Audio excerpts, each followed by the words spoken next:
There are so many Swedish references in these movies. So Will, have you been affected by your summer holidays in Sweden? And would the movie have happened without those trips?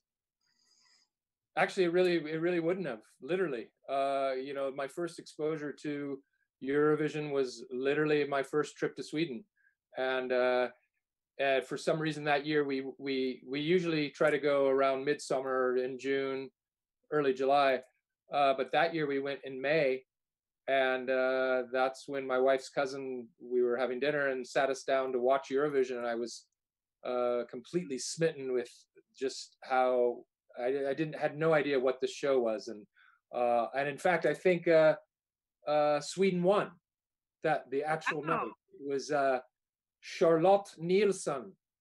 Oh, there you go. In fact, I think it said in Aftonbladet the next night, Charlotte Nielsen wild Nacht in Tel Aviv. Her crazy night after she won.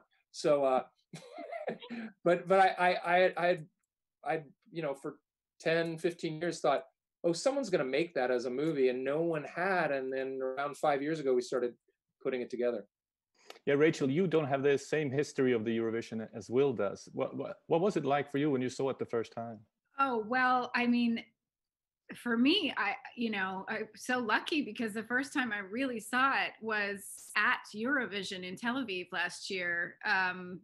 Netflix went on a research trip and David went to shoot the audience, and Will was there as well. And so I was standing in those crowds and got to feel the energy and the electricity in that room, and the pride behind each country has for its acts, and just the passion, so much passion on that stage.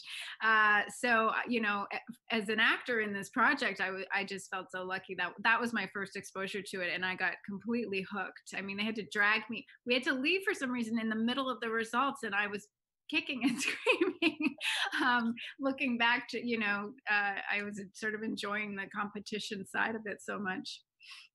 And Will, I think you've even been traveling with the Swedish delegation. What's the outstanding memory from that trip?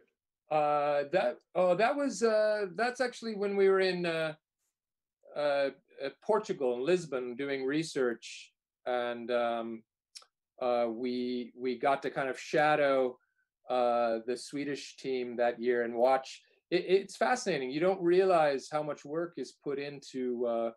You know, every act has their you know, a vocal coach, a choreographer, you know, obviously public relations people. And then they go into a technical room with the Eurovision team that's producing the show, and they literally go through the song shot by shot and make changes. Oh, we want a close up here, and let's go to a wide, and they work in concert with each other. And it's this incredibly intricate process.